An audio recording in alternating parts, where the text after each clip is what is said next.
Hello, my name is Brian Harvey. I'm the author of the new book, European-Russian Cooperation in Space, From the Gaulle to ExoMars, published this year by Praxis Springer.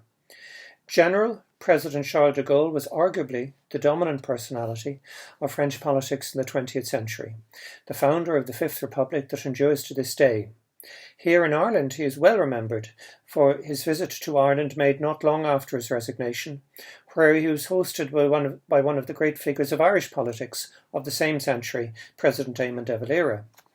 President de Gaulle left another legacy behind which is not so well known.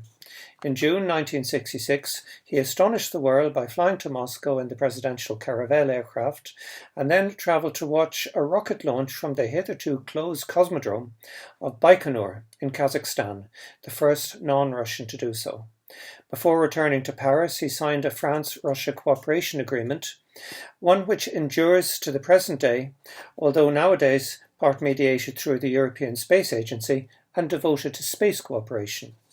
President de Gaulle, a social conservative and by no means sympathetic to communism as a political system, nevertheless had a long sense of solidarity with Russia. As a prisoner of war in the First World War, he lived with Russian prisoners. In the Second World War, he travelled to Russia by a circuitous route to support free French flyers in the Red Air Force. As President of France, he wanted France, and Europe as well, to determine its own relationship with the Soviet Union and not, like Britain, be subordinate to the United States. Indeed, he revived the phrase, "a Europe from the Atlantic to the Urals," one originally invoked by Napoleon and later reinvented by Mikhail Gorbachev. France was the European leader in spaceflight. Britain, which had expected to be so, dithered for years and did not establish a space agency until 2009.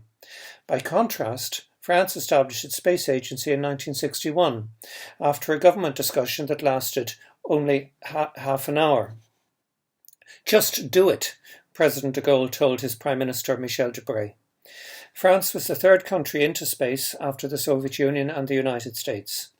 The 1966 agreement with the Soviet Union set up an elaborate system of commissions, working groups and annual reunions.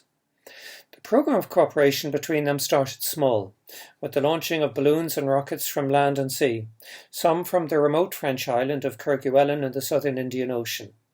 In 1970, the first roving vehicle on the moon, Lunokhod, carried a French-made laser reflector. French-made instruments were then carried on Soviet space probes to Mars and Venus.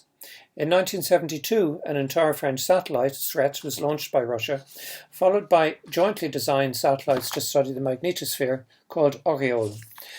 When the Soviet Union began a series of solar observatories in the 1970s, Prognoz, it was host to a set of French instruments. In the following decade, when the Soviet Union began its Great Observatories program, the Astron, Gamma and Granat missions carried French instruments and telescopes. It was only a matter of time before human spaceflight was considered.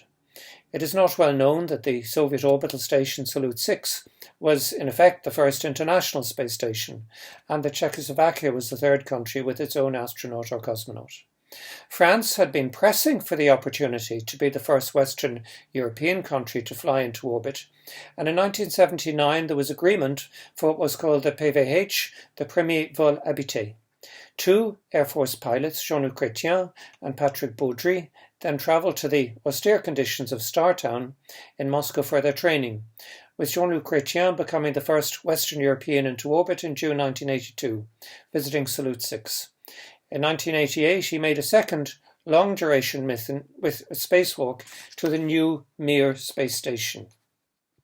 In the 1990s, there were no less than 5 French missions to Mir, the last one of 180 days. France's first woman astronaut, Claudie Agnoret, was also the first European aboard the International Space Station.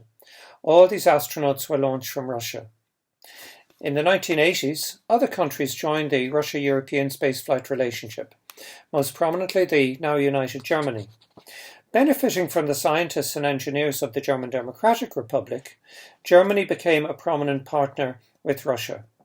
The most recent French-Russian project, though, was the biggest, the construction of a base for the Russian Soyuz rocket in the jungle of Kourou, French Guiana. It is a hot and humid site, best or notoriously known from the film Papillon, for the prison camps there and the Devil's Island off the coast. The building of a Russian rocket base in European Union territory in French Guiana was one of the biggest construction and engineering projects in the world at the time, completed in 2011. Most of Europe's Galileo navigation satellites have been launched by the Russian Soyuz rocket from there. Cooperation between the Soviet Union or Russia and France has not always been sweetness and light. Like any long-term relationship, there have been arguments, disagreements and recriminations. The politics of the relationship during the respective presidencies of Georges Pompidou, Valéry Giscard d'Estaing, François Mitterrand and Jacques Chirac have been complex, subtle and even, in the 1980s at the height of the Cold War, conspiratorial.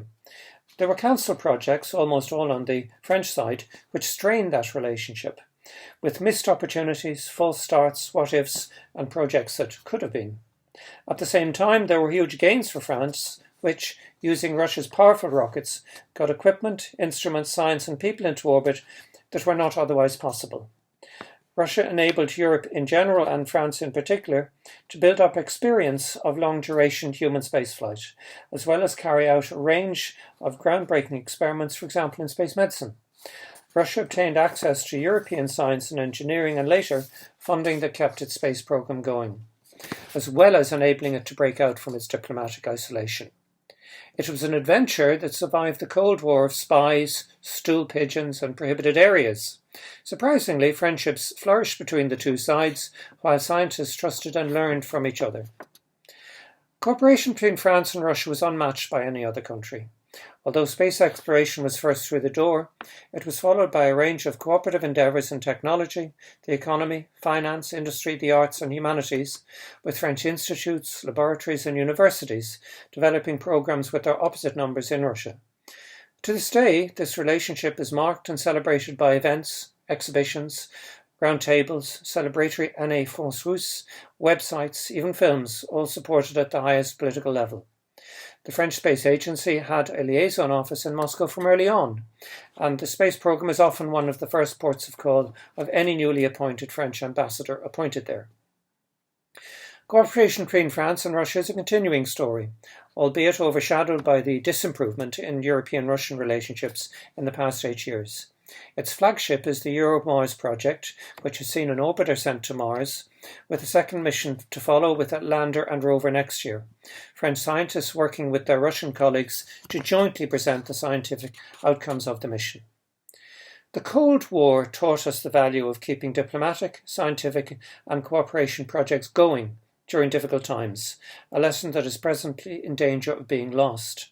Cooperation was a distinct, parallel, positive thread and theme running alongside the narrative of Cold War standoff and confrontation, although rarely given as much attention by historians of the period. Although cooperation has its own costs, a key learning point is that not cooperating is actually more expensive, inefficient and damaging.